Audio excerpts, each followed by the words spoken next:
Hello friends and welcome all of you to Jagriti online classes. मैं लोकेश टुगेशिया, आपका physics mentor, एक बार फिर से आप सभी का हार्दिक स्वागत करता हूं जागृति क्लासेस की ऑनलाइन फिजिक्स लेक्चर सीरीज में। तो बच्चों, हमने लास्ट क्लास में इक्वेशन ऑफ मोशंस पर कुछ प्रॉब्लम्स डिस्कस की थी। ठीक है, काफी अच्छी प्रॉब्लम्स थी, एग्जाम में पूछे जाने वाली प्रॉब्लम्स थी। ठीक है कुछ एक प्रॉब्लम्स में भी और डिस्कस करता हूं और फिर हम आगे चलते हैं। ठीक है, मोशन अंडर ग्रेविटी वाले टॉपिक पर, वो भी इक्वेशन ऑफ मोशन का ही पार्ट है, लेकिन ठीक है उस पर क्वेश्चंस भी बहुत अच्छे वैरायटी के पूछे जाते हैं। क्लियर? आइए, तो एक क्वेश्चन है, जैसे यहां पर क्वेश्चन क्या है, a particle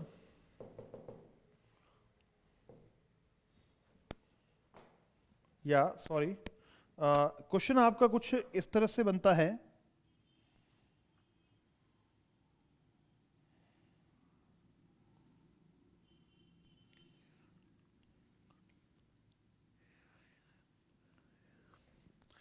A particle travels with constant acceleration.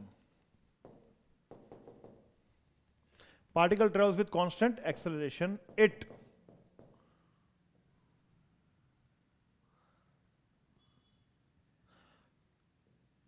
traverse a point A. A point A. It traverses a point A with speed u meter per second and traverse point B with v meter per second. V meter per second. A particle travels with constant acceleration. It traverses a point A with speed u meter per second and traverses point B with v meter per second. What will be the velocity या फिर speed of particle at midpoint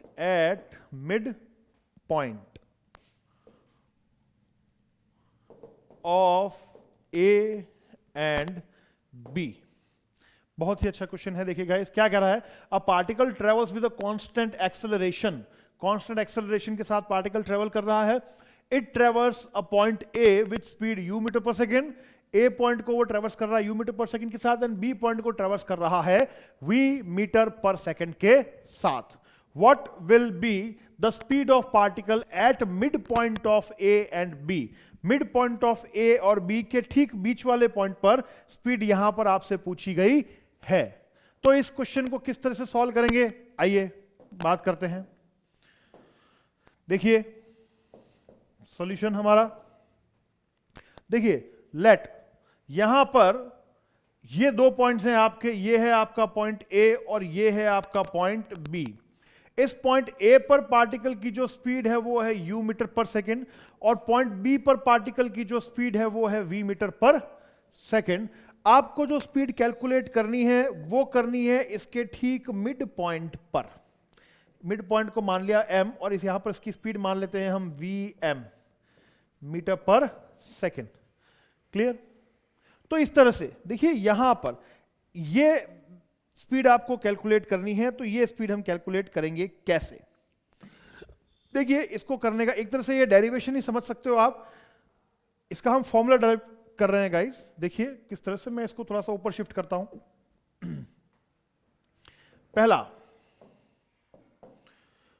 from A to be. अच्छा, ए से B के बीच की total distance मैं assume कर लेता हूं d है कुछ, कितनी है d। ए से बी के बीच की टोटल डिस्टेंस जो है वो हम अज्यूम कर लेते हैं d है।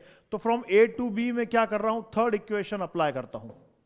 ए टू बी के लिए थर्ड इक्वेशन अप्लाई करें, क्या हो जाएगा, v square equals to u square plus 2as। V final velocity v square, initial velocity u square 2ad, यही हो जाएगा। 2AD, यहां से s को हमने d मान लिया। अगर इसको थोड़ा सिंप्लीफाई करें तो v square minus u square upon 2 is equals to क्या AD लिखा जा सकता है? बिल्कुल, क्या लिखा जा सकता है? v square minus u square equals to by 2 equals to AD। इसको मैं यहां से दे देता हूं अपनी equation number 1। Similarly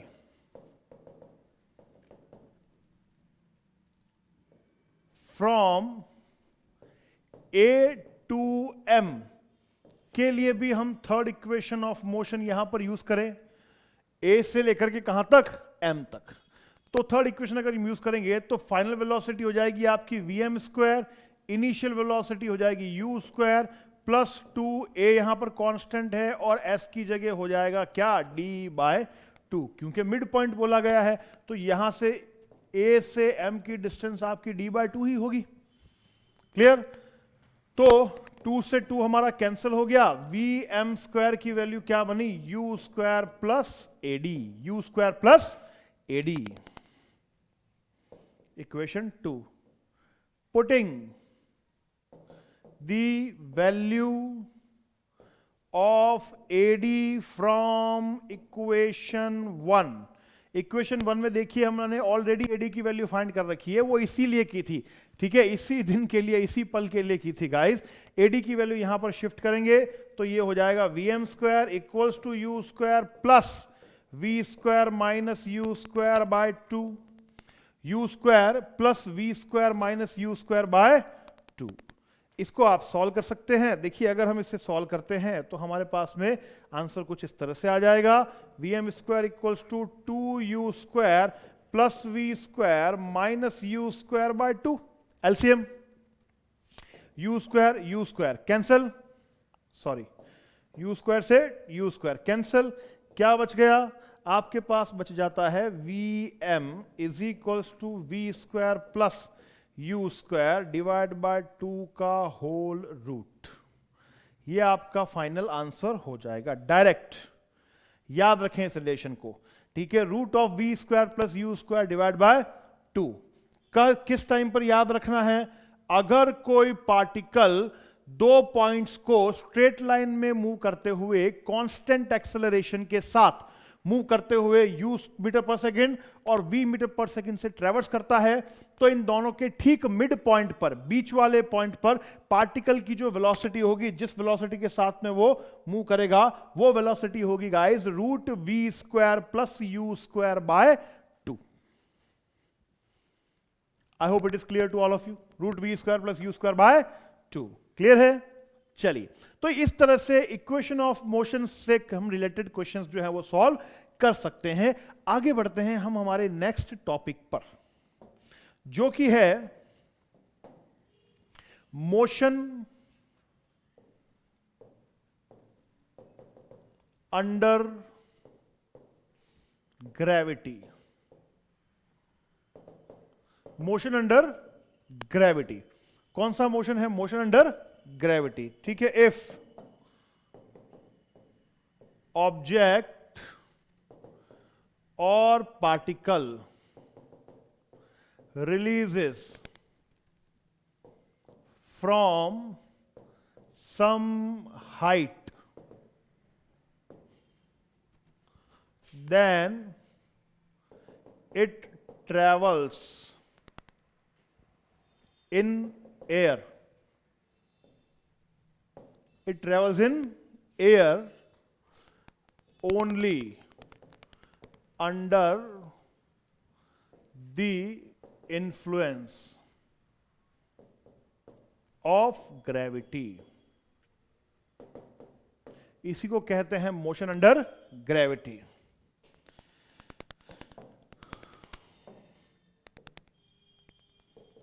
during motion under gravity, when object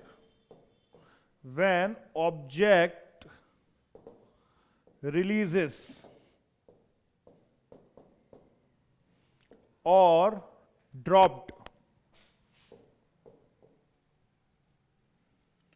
from some height, its initial speed cannot be or may not be, sorry, speed may or may not be 0. अगर gravity के इन्फ्लुएंस में, देखिए हम जानते हैं ना, अगर हम किसी चीज को अगर हम क्या करते हैं, ड्रॉप करते हैं, रिलीज करते हैं, तो ऑब्जेक्ट ग्रेविटी के इन्फ्लुएंस में कहां जाएगा, नीचे की तरफ मूव करेगा, उसी को कहा जाता है मोशन अंडर ग्रेविटी। ग्रेविटी के इन्फ्लुएंस में जब भी कोई ऑब्जेक्ट मूव करता है तो उसकी इनिशियल वेलोसिटी, अगर आप उसे ड्रॉप कर रहे हैं तो उसकी इनिशियल वेलोसिटी बेटा 0 हो भी सकती है और नहीं भी। हो किस केस में सकती है, जब ऑब्जेक्ट रेस्ट से ड्रॉप किया जा रहा हो, किसी हाइट से ड्रॉप किया जा रहा हो, रिलीज किया जा रहा हो, तो वहां पर उसकी इनिशियल वेलोसिटी या स्पीड 0 होगी ही होगी। बट किस केस में नहीं होगी वो मैं बताता हूं आपको, ठीक है। When object releases or dropped from a rocket, comma, balloon or a lift, अपगोइंग lift, तो उसकी इनिशियल वेलोसिटी 0 नहीं होगी। किस किस केस में 0 नहीं होगी, देखिए, जब अगर आप ऑब्जेक्ट को किसी रॉकेट से ड्रॉप कर रहे हैं, ठीक है, आप ऑब्जेक्ट को किसी हॉट एयर बलून से ड्रॉप कर रहे हैं, आप ऑब्जेक्ट को किसी अपगोइंग लिफ्ट से ड्रॉप कर रहे हैं, ये सारे ऑब्जेक्ट्स जो हैं ये कुछ एक्सेलरेशन से क्या हो रहे हैं, ऊपर जा रहे हैं। और अगर इनमें से, इसके साथ में आप क्या करते हैं, इनमें से किसी ऑब्जेक्ट या किसी स्टोन को निकाल करके रिलीज कर देते हैं, तो गाइस इस केस में initial velocity will not equal to 0। इस केस में आपकी इनिशियल वेलोसिटी कभी भी 0 नहीं होगी बेटा, ध्यान रखिएगा। इस केस में इनिशियल वेलोसिटी होगी और किसके बराबर होगी, जो इन रॉकेट, बलून और लिफ्ट की होगी।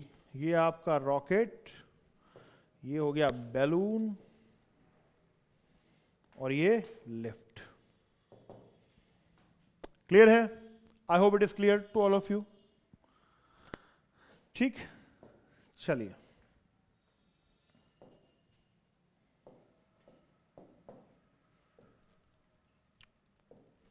during motion under gravity, motion under gravity के केस में जो टाइप ऑफ मोशन होता है, motion is of one dimension. Motion हमेशा कैसा होगा, वन डायमेंशनल होगा, क्योंकि एक ही डायरेक्शन में नीचे आ रहा है, वाई एक्सिस के अलोंग, या एक ही डायरेक्शन में वो ऊपर जा रहा है। तो इसी वजह से हम इसे इस चैप्टर के अंदर पढ़ रहे हैं, क्योंकि मोशन अंडर ग्रेविटी जो है आपका वो वन डायमेंशनल मोशन है। साथ ही साथ one dimensional motion also constant accelerated motion, accelerated motion, साथ ही साथ में क्या है, एक्सेलरेटेड मोशन है। During motion under gravity, motion is of one dimensional motion and also a constant accelerated motion. ध्यान रखिएगा गाइस, ठीक है। यहां पर जो एक्सेलरेशन होगा, ऑब्जेक्ट पर जो एक्सेलरेशन अप्लाई होगा, उससे हम बोलेंगे acceleration due to gravity, acceleration due to gravity, और उसे डिनोट किया जाता है small g, metre per second square से। एक्सेलरेशन ड्यू टू ग्रेविटी को डिनोट किया जाता है, मीटर पर सेकेंड तो बाद में लिखते हैं, इसको डिनोट किया जाता है सिर्फ g से। g की value 9.8 metre per second square होती है बच्चों SI यूनिट सिस्टम में। g की वैल्यू 980 सेंटीमीटर पर सेकेंड स्क्वायर होती है CGS यूनिट सिस्टम में, और g की वैल्यू 32 फीट पर सेकंड स्क्वायर होती है FPS यूनिट सिस्टम में।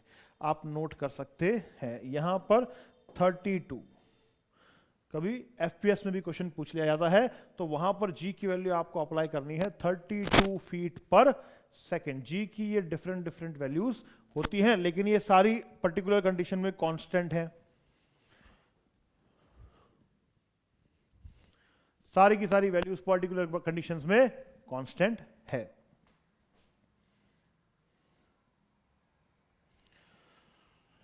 हाँ, एक चीज, फॉर मेकिंग कैलकुलेशन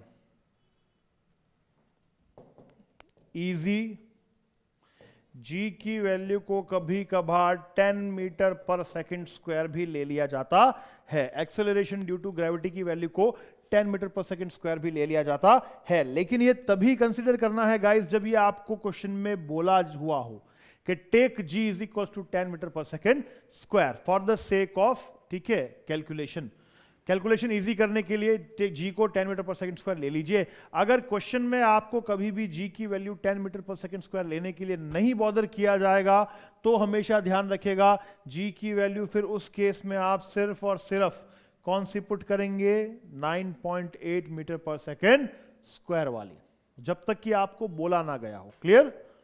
तो G की वैल्यू 10, तो 10 मीटर पर सेकंड स्क्वायर होने का मतलब क्या है? 10 मीटर पर सेकंड स्क्वायर होने का मतलब ड्यूरिंग मोशन अंडर ग्रेविटी,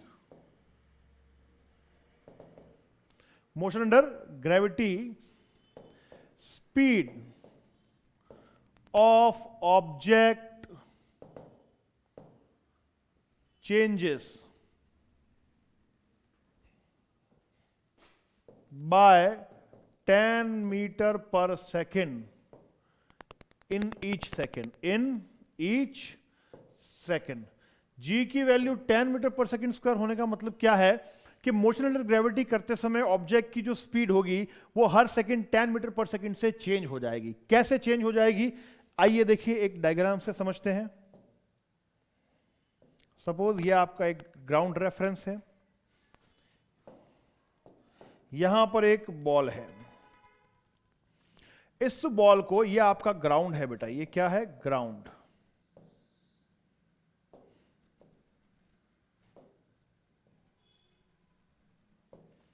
यहां पर बॉल को क्या किया जाता है, कुछ t इज इक्वल टू 0, ये टाइम ड्यूरेशन क्या है, 0 सेकेंड। यहां पर बॉल को initial velocity 30 metre per second से रिलीज किया जाता है। 30 मीटर पर सेकेंड से रिलीज किया जाएगा तो बॉल जो है वो क्या होगी, आपकी बॉल ट्रेवल करेगी इस तरह से और ट्रेवल करके किसी पर्टिकुलर मोमेंट पर वापस कहां पहुंच जाएगी, नीचे पहुंच जाएगी, इस तरह से ट्रेवल करेगी। नाउ अब देखिएगा, आफ्टर 1 सेकेंड, t की वैल्यू मैं लिखता हूं यहां पर आफ्टर 1 सेकेंड। जब ऑब्जेक्ट ऊपर जाता है तो देखिए gravity, acceleration due to gravity की डायरेक्शन हमेशा डाउनवर्ड्स ही होती है गाइस, ध्यान रखिएगा। एक्सेलरेशन ड्यू टू ग्रेविटी की डायरेक्शन हमेशा कहां होगी, नीचे की तरफ होगी। क्यों होगी बेटा, क्योंकि एक्सेलरेशन की डायरेक्शन हमेशा अप्लाइड फोर्स के अलोंग होती है। एक्सेलरेशन की direction F is equals to ma, हम देखते हैं ना, F is equals to ma, तो एक्सेलरेशन की डायरेक्शन हमेशा अप्लाइड फोर्स के अलोंग होती है और ग्रेविटी फोर्स जो है वो किसी भी ऑब्जेक्ट को हमेशा कहां पर अट्रैक्ट करता है, towards the centre of gravity in downward direction, towards the centre of gravity in downward direction. तो अगर फोर्स की वैल्यू हर ऑब्जेक्ट के लिए नीचे की तरफ है तो एक्सेलरेशन की वैल्यू भी नीचे की तरफ होगी, irrespective of the motion of an object. Object आपका किसी भी डायरेक्शन में मूव करे, डजंट मैटर, चाहे ऊपर जा रहा हो डजंट मैटर, नीचे आ रहा हो doesn't matter, acceleration due to gravity की डायरेक्शन आपको हमेशा कहां पर अज्यूम करनी है, इन डाउनवर्ड डायरेक्शन, नीचे की तरफ। क्यों नीचे की तरफ, क्योंकि फोर्स ड्यू टू ग्रेविटी हमेशा कहां लगेगा, नीचे की तरफ। क्या कभी आपको ग्रेविटी फोर्स ने ऊपर धक्का दिया है क्या, नहीं। ग्रेविटी फोर्स आपको हमेशा नीचे अट्रैक्ट करता है, due towards the centre of gravity attract करता है। इस वजह से एक्सेलरेशन ड्यू टू ग्रेविटी की डायरेक्शन भी हमेशा नीचे की अलोंग होगी। Is it clear? चलिए, तो ऑब्जेक्ट 30 मीटर पर सेकंड से ऊपर गया, स्पीड इसकी ऊपर है, एक्सेलरेशन इसका नीचे है, इसका मतलब ये रिटार्डेशन मोशन हुआ, रिटार्डेशन मोशन हुआ, और t is equal to 1 second पर सपोज कीजिए इसने x1 मीटर डिस्टेंस कवर कर लिया है, और 1 सेकंड के बाद में इसकी स्पीड 10 मीटर पर सेकंड से चेंज हो जाएगी। तो जब आपका ये ऑब्जेक्ट इस पॉइंट पर पहुंचेगा आफ्टर 1 सेकंड, इसकी स्पीड ऊपर की तरफ कितनी हो चुकी होगी? 20 metre per second. Am I correct? 10 metre से डिक्रीज होगी बेटा ऊपर जाते टाइम, 20 मीटर हो गई। अब क्या हुआ? 1 सेकंड बाद t इज इक्वल्स टू ये 1 ये 2 second, t is equals to 2 second बाद ऑब्जेक्ट आपका सपोज कर लीजिए यहां आ गया, और इसने डिस्टेंस कवर कर ली कुछ x2 मीटर। कितनी की? x2 metre. अब यहां पर इसकी जो स्पीड है वो फिर से 10 मीटर पर सेकंड से क्या हुई है? डिक्रीज हुई है, और डिक्रीज होकर के ये कितनी हो जाती है? ये हो जाती है 10 metre per second. Is it clear? 10 metre per second. और अब ये जब आगे बढ़ेगा और तो नेक्स्ट 1 सेकंड बाद में ये ऑब्जेक्ट अपने हाईएस्ट पॉइंट पर पहुंच जाएगा बेटा, क्योंकि इस पॉइंट पर इसकी जो स्पीड होगी वो 10 मीटर पर सेकंड से डिक्रीज होकर के कितनी हो जाएगी? 0 मीटर पर सेकंड हो जाएगी। इसकी स्पीड क्या हो जाएगी? 0 मीटर पर सेकंड। और आपका ये जो ऑब्जेक्ट होगा ये अपने इस हाईएस्ट पॉइंट पर यहां पर लोकेट हो जाएगा। स्पीड डिक्रीज होते होते हर सेकंड इसकी स्पीड 9.8 या 10 मीटर पर सेकंड से क्या होगी? चेंज होगी, और जिस पॉइंट पर, जिस पोजीशन पर इसकी स्पीड 0 हो जाएगी, ये उसका हाईएस्ट पॉइंट या मैक्सिमम पॉइंट होगा। अब यहां से ऑब्जेक्ट क्या हो रहा है? नीचे आ रहा है। अच्छा, यहां से यहां तक मान लीजिए जो स्पीड है वो डिस्टेंस है वो कितनी है? x3 मीटर है। क्लियर? अब यहां से ऑब्जेक्ट वापस कहां जाएगा? नीचे आएगा, ऊपर तो नहीं रहेगा। नीचे आएगा तो दोबारा से यहां पर देखिए t is equal to 0 second से वो नीचे आ रहा है। जब ये नीचे आएगा तो यहां पर इसकी जो इनिशियल वेलोसिटी होगी वो क्या हो जाएगी? 0 हो जाएगी। इनिशियल वेलोसिटी क्या होगी? 0 हो जाएगी। ऑब्जेक्ट आपका 1 सेकंड बाद में यहां आ जाएगा। 0 से 1 सेकंड बाद जब ऑब्जेक्ट यहां पहुंचेगा at t is equal to 1 second, object की स्पीड हो रही होगी गाइस 10 मीटर पर सेकेंड। अब यहां पर देखिए मोशन की डायरेक्शन भी same, acceleration due to gravity भी सेम। बात समझ में आ गई? इस वजह से क्या होगा? आपका जो मोशन है वो इंक्रीज होगा। दोनों वेक्टर सेम डायरेक्शन में अप्लाई हो रहे हैं तो रिजल्टेंट बढ़ता है, तो मोशन इंक्रीज हो रहा है। तो 1 सेकंड बाद में इसकी स्पीड 0 से बढ़कर के कितनी हो गई?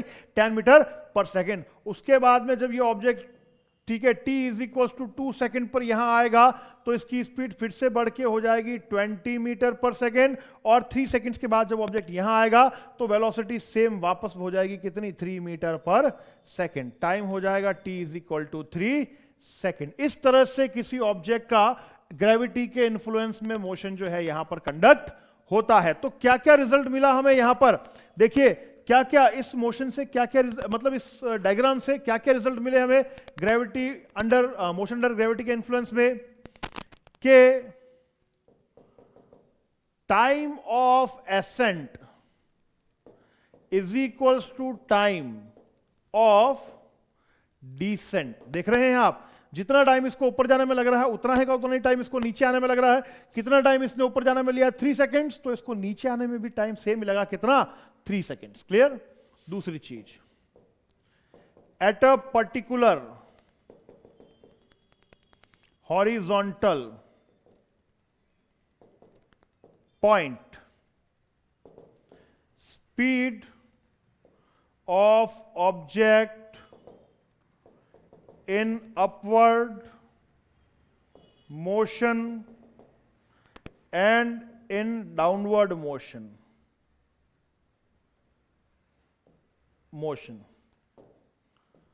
are same, only direction is different। देखिए पर्टिकुलर हॉरिजॉन्टल पॉइंट पर, इस पॉइंट पर देखिए ऊपर जाते टाइम इस पॉइंट पर स्पीड कितनी? 30 मीटर। तो इसी सेम पॉइंट पर नीचे आने के टाइम भी स्पीड कितनी होगी? 30 मीटर। इस पॉइंट पर ऊपर जाने के टाइम में देखिए इस हॉरिजॉन्टल स्पेस पर स्पीड कितनी 20 मीटर पर सेकंड, तो नीचे आने के time same parallel horizontal space पर स्पीड सेम है 20 मीटर पर सेकंड। क्लियर है? तो हर सेम हॉरिजॉन्टल स्पेस पर ऊपर जाने के टाइम और नीचे आने के टाइम स्पीड सेम होती है, सिर्फ और सिर्फ क्या डिफरेंट होता है गाइस? डायरेक्शन। यहां पर डायरेक्शन स्पीड की ऊपर की तरफ है, तो यहां डायरेक्शन नीचे की तरफ है। क्लियर है? तो इस चीज के बारे में भी ध्यान रखें हम। Clear? Distance covered, distance covered x1, यहां पर मैं कहूंगा x1 is greater than x2 is greater than x3। Each second ये जो डिस्टेंस कवर कर रहा है ये अलग अलग होगी।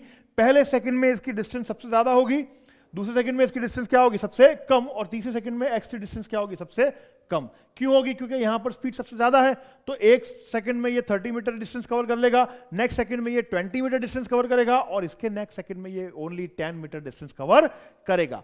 नीचे आने के टाइम में भी ये फर्स्ट सेकंड में सिर्फ 10 मीटर डिस्टेंस कवर करेगा, उसके बाद नेक्स्ट सेकंड में 20 मीटर डिस्टेंस कवर करेगा, उसके बाद नेक्स्ट सेकंड में 30 मीटर डिस्टेंस एक सेकंड में कवर कर लेगा। क्लियर? तो इस तरह से ये आपका मोशन अंडर ग्रेविटी हो जाता है। नेक्स्ट क्लास में हम इसी पर डिस्कशन करेंगे, इक्वेशन ऑफ मोशंस इस केस में किस तरह से लिखी जाती है, अपवर्ड मोशन के केस में और डाउनवर्ड मोशन के केस में, दोनों पर डिस्कशन करेंगे, और फिर हम देखेंगे इससे रिलेटेड कुछ important numerical problems. Clear? I hope आपको यहां तक ये टॉपिक समझ में आया होगा।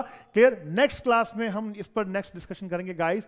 तब तक के लिए thank you, have a nice day, stay at home, stay blessed, stay safe, पढ़ते रहिए और जागृति क्लासेस के साथ अपना प्यार इसी तरह से बनाते रहिए। Thank you guys, have a nice day, thank you.